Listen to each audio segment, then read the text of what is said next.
I just could listen to music all day long. And whenever I was crying as a baby, they'd put music on, it would always soothe me. So it was pretty clear that music and I had a connection. Welcome to A Bite with Susan Mitchell. Susan? I won't take too big a bite out of you. Paul, what was it about jazz that really got to you when you were a kid?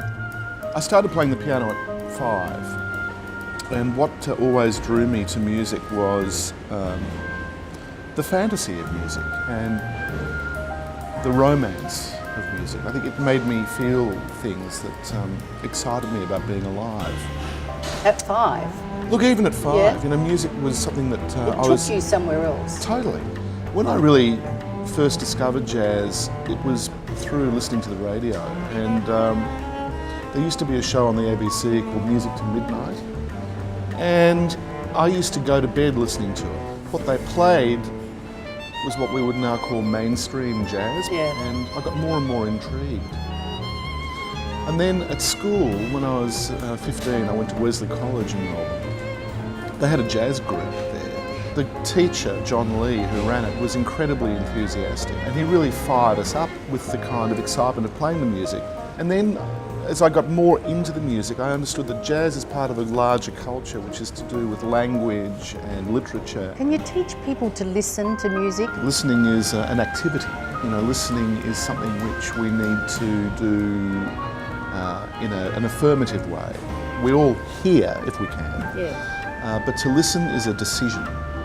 And it's an intellectual engagement with the act of hearing. The larger works of classical music, you know, they are like novels, and they have a structure which is not that dissimilar. Resolution, conflict, you know, all of those ideas which drive particularly the 19th century novel, you'll find in the symphonies of, you know, Beethoven, Brahms. And in jazz, it's a different kind of argument which is being laid out. It's more to do with the moment, and it's more like speech. But to follow a great jazz performance is like listening to a great speaker.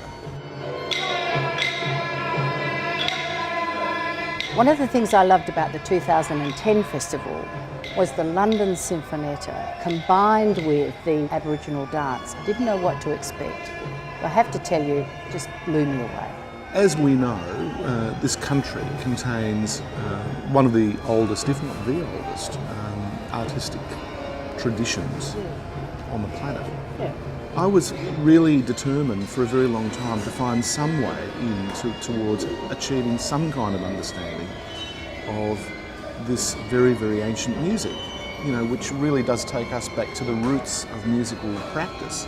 It's based in all kinds of relationships to land, to ancestry, to language, to visual art, to the human body. But do we almost need an education about that before we go into it? Music exists for everybody, and the great music, which is handed down over the centuries, speaks across the centuries.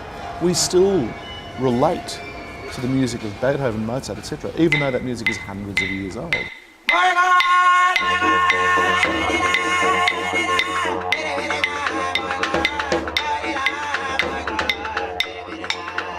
So what constitutes a major arts festival in 2012 as opposed to the Fringe or any other festival that occurs here? How do you make a point of difference? The point of difference, in my view, Yeah.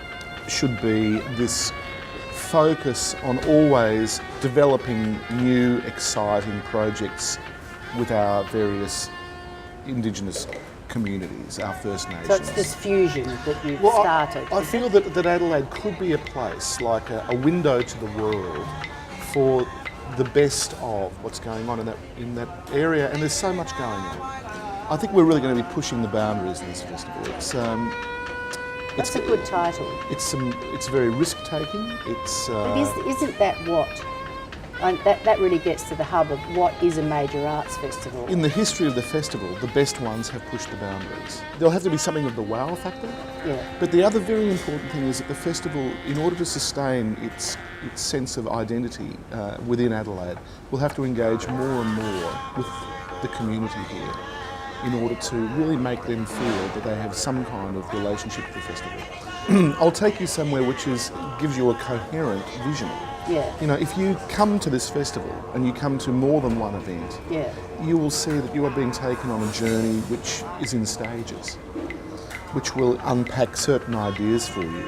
Hopefully it will make you feel that to be human is to be full of dreams and to be full of potential, and that your own potential to change your world is completely up to you to ignite.